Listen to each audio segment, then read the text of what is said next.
O tema que eu trago hoje para vocês é uma coisa que todos vocês praticam diariamente, mas que a gente não sabe muito sobre esse fenômeno, né? Nós vamos falar sobre o sono e os sonhos. E eu iniciaria dizendo assim para vocês que a ciência humana hoje, ela ainda não sabe qual é o poder ou qual é o mecanismo, vamos dizer assim, que entorpece o corpo e a mente para o sono, né? E não sabe também quais são as leis que regulam esse fenômeno. O sono ele é uma função de defesa do organismo, isso todos nós sabemos, né? Pois é através dele que nós recuperamos as energias gastas durante o dia, né? E acredita-se que o sono ele apenas diminui o nosso sistema de metabolismo, porque enquanto dormimos nós não gastamos energia, não há consumo de energia, e sim somente o acúmulo de energias. E para colocar para vocês o quanto é, assim, interessante essa questão do sono, porque a fome e a sede nós conseguimos dominar. Nós podemos passar um dia, 2, sem comer, né, sem beber, mas o sono não. O sono, ele nos derruba. Quando ele chega, ele nos derruba. Nós não conseguimos dominá-lo. E o exemplo está nas estradas, né? Aqueles motoristas que querem aproveitar o tempo e que acabam dormindo e acabam cometendo os acidentes. Então, o sono é um fenômeno físico, né, que ele liberta parcialmente a alma, o espírito que está dentro do corpo, né? E dessa maneira ele vai propiciar também o sonho, né? E um dado curioso, trazendo para vocês, que a gente não se dá conta também, né, é que 1/3 da nossa vida nós passamos dormindo. Então, fazendo a média de 8 horas por dia, né, de sono, uns dormem mais, outros dormem menos, mas no fim, na média, dá os 8, né, que dá 1/3 do dia. E aí, se a gente disser assim, uma pessoa que tem 30 anos, ela dormiu 10 anos, assim chama atenção, né? Caso contrário, não chama atenção. Mas uma pessoa que tem 30 anos já dormiu 10 anos. E Kardec, que foi o codificador da doutrina espírita, né? Codificador porque ele conversava com os espíritos através de perguntas e respostas, e ele foi então fazendo essa codificação da doutrina, com as respostas que ele recebia. Inclusive esse próprio assunto que eu estou falando com vocês, vocês podem encontrar ele no Livro dos Espíritos. Eu não me lembro de cabeça agora qual é o capítulo, né? Mas ele está bem mais extenso daquilo que eu vou falar para vocês aqui, bem mais apurado, né? A pergunta que ele fez, né, para os espíritos então sobre o sono, né? Durante o sono, a alma ou o espírito, né, repousa como o corpo? Essa foi a pergunta que ele fez, né? E a resposta foi um não. Um não, porquanto o espírito jamais está inativo. É aquilo que eu acabei de dizer, né? O espírito não precisa descansar. Ele não descansa, que nem o corpo. O corpo há necessidade, o espírito não. Então, quando ele se liberta durante o sono, ele está no mundo espiritual. E ele disse ainda, né, que durante o sono, o espírito ele não fica em repouso, né, porque afrouxando-se os laços que o prendem, o espírito ao corpo, né? Ele entra em relações diretas, então, com outros espíritos.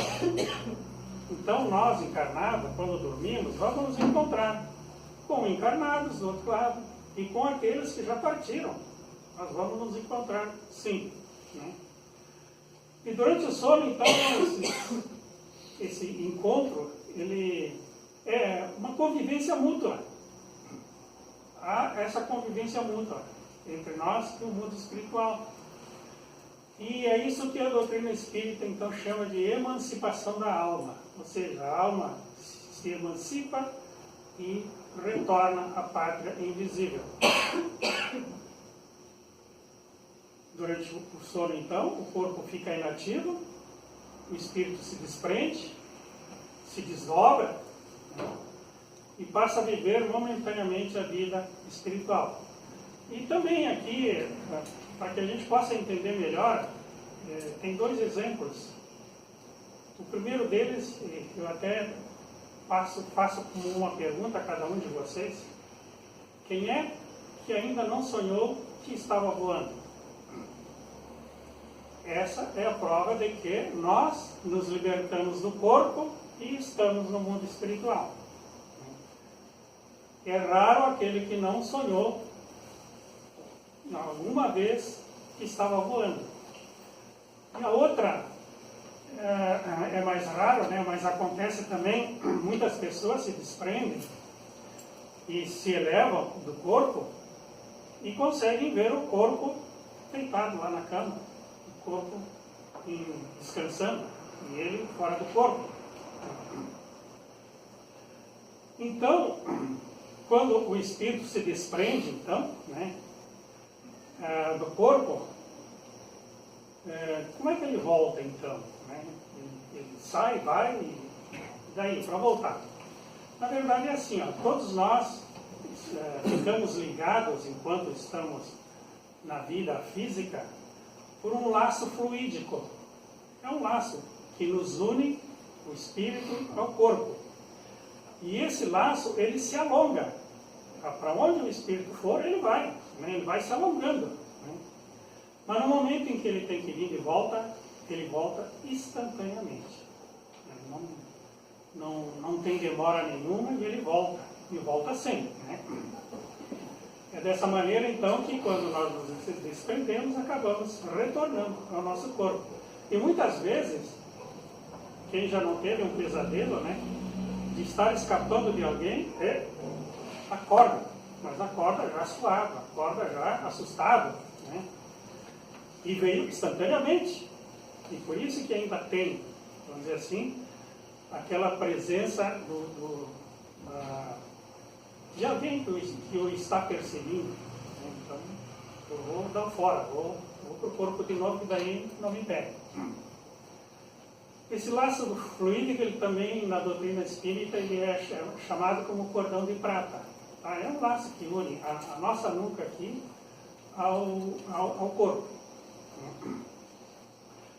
E enquanto o corpo vive, né, o espírito, não importa a distância que ele foi, ele retorna. Toda vez que fizer necessário.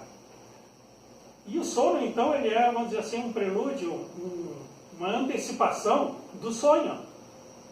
Nós dormimos e aí podemos sonhar e nos emancipando, né? Como a gente falou, emancipando a alma, a gente vai procurar aquelas pessoas afins.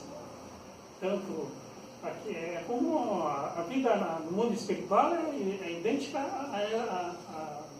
na vida física. Nós sempre estamos procurando as pessoas afins, né, conosco, de companhia. No mundo espiritual é a mesma coisa, não muda nada. E essas companhias, ela dependem, né, do grau de conhecimento, do grau de superioridade ou inferioridade, tanto de um como de outro. Mas e que é o sonho, então, afinal, né? É tudo aquilo que nós vivemos após o entorpecimento do corpo, né? E o sonho, ele é a lembrança, vamos dizer assim, daquilo que o espírito vive durante aquele período do sono. E nessas horas de liberdade, esse espírito ele adquire então a consciência, podendo ter visões, sim, podendo do passado ou do futuro, né, uma previsão de alguma coisa que poderá acontecer no futuro. E há 3 semanas eu fiz uma palestra sobre os profetas, né? E lá a gente já dizia que os profetas eram seres, vamos dizer assim, de um conhecimento muito grande, né, sobre espiritualidade, e a incumbência deles era fazer aquelas profecias de alerta à humanidade de coisas que poderiam acontecer. E eu estou falando dos profetas justamente nesse momento em que a gente fala que a gente pode ter visões ou não. Então os profetas tinham visões, eles tinham a percepção, era dado isso a eles, né, para que eles pudessem repassar para a humanidade, né? Por isso que eles eram respeitados, né? Mas a pessoa, vamos dizer assim, que leva uma vida regrada, uma vida equilibrada, uma vida moralizada, né, em harmonia, com certeza o seu convívio dessa pessoa ela vai ser com espíritos do bem, espíritos elevados. Porém, o contrário também é verdadeiro, né? Se nós aqui não temos uma vida regrada em harmonia, né? Nós estamos sempre mergulhados, vamos dizer assim, nas coisas deprimentes, nas coisas mundanas. Os nossos contatos lá no mundo espiritual vão ser com pessoas desse tipo, e não diferente, né? E muitas vezes nós não trazemos a percepção, né, dos nossos sonhos. Uma, porque muitas vezes não é bom a gente saber, e em alguns outros momentos não vai servir para nada, porque quando nós vestimos o corpo da matéria, esse corpo grosseiro, né, e o espírito ele tem um corpo sutil, é diferente. Esse corpo grosseiro dificilmente ele vai conservar as impressões que ele tem no mundo espiritual e trazê-las consigo. E a lucidez, vamos dizer assim, dos sonhos, ela depende de muitas coisas, né? Primeiro, da maior ou menor, vamos dizer assim, interesse, vamos dizer assim, dessa lembrança para a nossa vida material, né? Tudo sempre em acordo com as leis de Deus, né?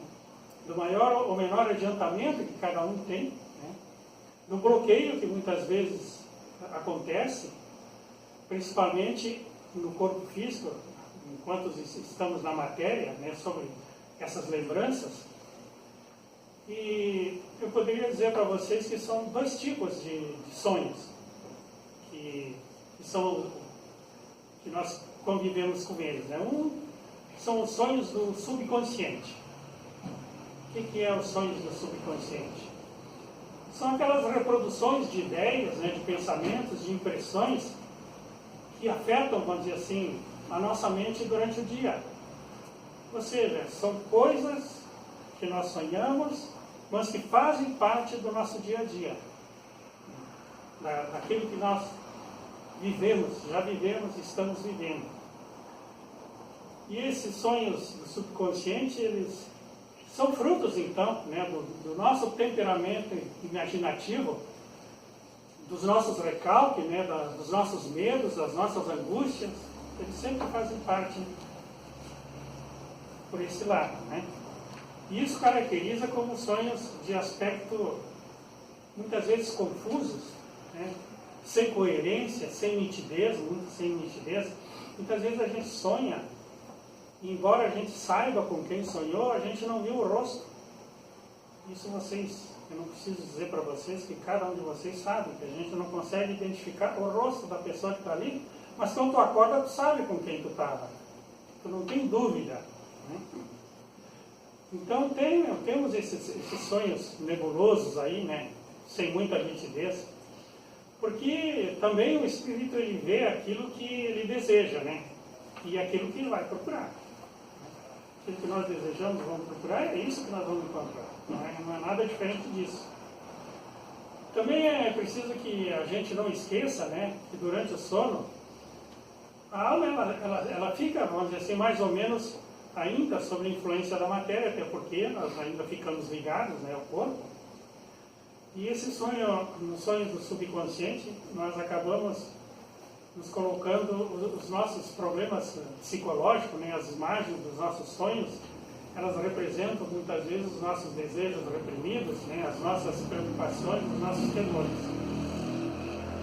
E depois tem o segundo tipo de sonho, são os sonhos reais, né, ou os sonhos inteligentes, como eles são denominados, né, porque esses são lembranças da vida espiritual, aquilo que a alma vê, né, inteiramente desprendida agora do corpo. São reproduções daquilo que também, vamos dizer assim, o espírito vê e sente, né, ao contato que ele faz com outras pessoas, outros lugares, outras coisas, outros mundos espirituais, né. Consiste em visões perfeitas também, né, diretas, objetivas, e isso naturalmente para os espíritos elevados. E eu chamava a atenção também, eu acredito que também aconteceu com um percentual muito grande de quem está na matéria, né, que em alguns momentos você se encontra com uma pessoa e tem a nítida impressão que você conhece aquela pessoa. Mas você nunca viu, você não sabe. Mas você olha para a pessoa e diz assim, mas eu conheço essa pessoa de algum lugar. Né? E aí fica se remoendo para ver se tentar se lembrar. Da mesma coisa, né, a gente consegue acessar, né, lugares. Muitas vezes também. Você vai visitar um lugar, você chega lá e diz assim, mas eu já estive nesse lugar. E você nunca viajou para lá. E muitas pessoas conseguem descrever tudo. Então, isso demonstra que esses sonhos reais, então, né, que o espírito vive no outro lado da matéria, eles são possíveis e são verdadeiros. Né? Para a grande maioria dos espíritos, né, que ainda, vamos dizer, não se desprenderam completamente das coisas materiais, né, não se desprendemos ainda dos nossos vícios, né, das leis que regem, vamos dizer assim, o planeta, a gente mantém o véu da obscuridade. Eu diria para vocês que a gente convive, né, mas a gente traz muito pouco daquilo que a gente convive no mundo espiritual. André Luiz, ele tem um livro que ele psicografou, né, chamado Missionários da Luz, e lá ele fala sobre o sono e o sonho, né. Ele diz assim, com a maioria dos irmãos, o sono apenas reflete as perturbações fisiológicas ou sentimentais a que eles se entregam. Isso é um fato, né? Acabamos de falar sobre isso. Continuando, né? Por isso, normalmente, não se lembra dos sonhos, porque tem a alma em desalinho e só lhe resta as lembranças da perturbação que o acompanha na sua ida e na sua volta. E ali se misturam, então, as lembranças que nos preocupam, então, no estado da vida material. As imagens, vamos dizer assim, do sonho real, elas não têm uma relação, vamos dizer assim, com o que se passa na vida corpórea. São bem diferentes. Uma coisa é os sonhos de lembranças da convivência aqui, e a outra são sonhos da convivência no mundo espiritual. Por isso que elas não trazem. E nesse intercâmbio, durante o sono, todos nós podemos trabalhar no bem ou no mal. É natural que aquelas pessoas que trabalham para o bem procuram esse lado. E as que trabalham para o mal vão para o lado do mal. através do sonho, a mente ela pode então visualizar ameaças, né? Ameaças até potenciais, né? A que nós estejamos sujeitos, para que a gente fique alerta sobre isso quando acordados. Tem muitos estudos já. Eu disse que a ciência não conhece nada, e ela não conhece muito pouca coisa, mas muito pouca coisa. Mas tem alguns neurocientistas que hoje eles estão cada vez mais próximos de entender, vamos dizer assim, como é que os sonhos se processam, né? Que eles são um subproduto de um processo de memória nossa e de aprendizagem nossa. Né? E esses estudos científicos, eles mostram que as lembranças, elas estão muito ligadas às nossas memórias e às imagens, né? Que são geradas pelo cérebro durante o sono e que contribuem também, né, de um certo modo, para a fixação desses conteúdos, né, que são aprendidos ou de momentos em que estamos em vigília. Muitas das decisões, né, tomadas durante o dia, elas são o resultado daquela soma dos conselhos e das orientações, muitas vezes roteiras, né, que a gente tem. E os amigos da espiritualidade, principalmente os protetores, não esqueçam disso, cada um de vocês tem o seu mentor, o seu anjo da guarda, e são eles que nos propiciam muitas vezes a intuição, né? Estamos indo num caminho e somos intuídos a mudar de caminho. Aí muitas vezes de teimoso nós seguimos naquele caminho e nos ferramos. Mas a intuição foi dada para a gente mudar de caminho. Então tem todas essas coisas. E é por isso, né, que tem um ditado, todos vocês conhecem, né, que diz que a noite é a boa conselheira. Por quê? Por causa dos nossos sonos e dos nossos sonhos. Para encerrar, né, e deixar que vocês depois reflitam então sobre isso, né, a importância, vamos dizer assim, que tem o nosso sono, os nossos sonhos, né, e de que maneira a gente pode interagir para estar no meio dos bons, né, não fugindo sempre da turma lá do umbral, né.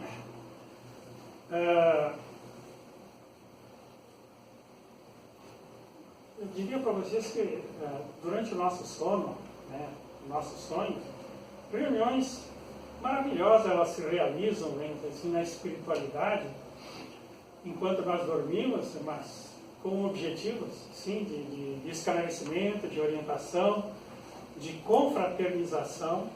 Né, e essas reuniões são um intercâmbio, né, que representa o constante interesse do Mestre Jesus, aquele em que nós amamos, né, que através dos seus mensageiros, que são esses espíritos, os nossos mentores, os nossos anjos da guarda, a espiritualidade que está no meio de nós, aqui na sala, né, de cada um de vocês, né, pela melhoria e o progresso da humanidade, do nosso planeta, né, uma melhoria para todos nós.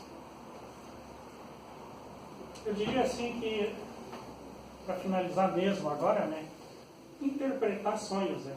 Talvez alguém tenha ficado com essa pergunta aí para fazer. Nós nunca vamos interpretar um sonho e concluir alguma coisa sobre ele. Por quê? Porque nós sempre vamos atrás daquilo que nos agrada. Então, não adianta a gente querer fazer interpretações, porque elas não dão certo.